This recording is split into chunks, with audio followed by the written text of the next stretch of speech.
এটা ডাঙৰ লাইন তুমি লিখিছা, তেওঁৰ লগত ফিউচাৰ চাবলৈ মোৰ ভয় লাগে। তাতেই তোমাৰ উত্তৰটো সোমাই আছে। তুমি নিজেই কনফিডেন্স নহয়, তোমাৰ কনফিডেন্স লেভেলটো একদম ল'। যাৰ সৈতে তুমি এটা ফিউচাৰ বিল্ড কৰিম বুলি ভাবিছা, যাৰ লগত তুমি এটা ৰিলেশ্যনশ্বিপত আছা আৰু ইন ফিউচাৰ এটা সংসাৰ গঢ়িম বুলি ভাবিছা, ফেমিলি গঢ়িম বুলি ভাবিছা, সেই মানুহটোৰ লগত তুমি ফিউচাৰেই দেখা নাই, সেই মানুহটোৰ লগত তুমি ফিউচাৰেই ভয় কৰিছা।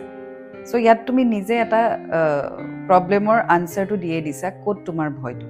তাৰপিছত ইয়াত মই তোমাক কি ছাজেষ্ট কৰিম, আৰু বাকী যিটো তুমি লিখিছা অলৰেডি এবাৰ তোমাৰ বিয়া হৈছে বা তুমি আঁতৰি আহিছা। আজিকালি ছ'চাইটি খুব এডভান্সড হৈছে, আজিকালি ইমান মানুহে সমালোচনাও নকৰে, বহুতে বুজাও হৈছে।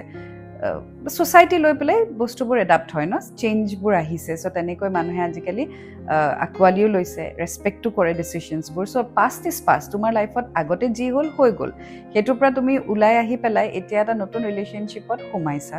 সেই ৰিলেশ্যনশ্বিপটোৰ লগত এতিয়া তুমি এটা ফিউচাৰ ভাবিম বুলি ভাবিছা, কিন্তু তোমাৰ ফিউচাৰটোৱে তুমি আনচিয়'ৰ বা তুমি ভয় খাই আছা।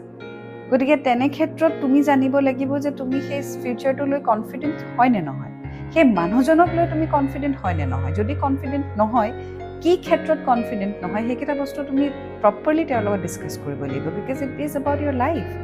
ডিছৰেচপেক্ট কৰা, অসন্মান কৰা, গালি দিয়া, এইবোৰ যদি হয় খং উঠিলে, তো ইন দ্য নেক্সট 10-20-30 ইয়াৰ্ছ যিমান বছৰ তোমালোকে জীয়াবা, সেই 10-20-30 ইয়াৰ্ছত খং উঠিবই, বেয়া পোৱাপুৰিও হ'ব, কাজিয়াও লাগিব।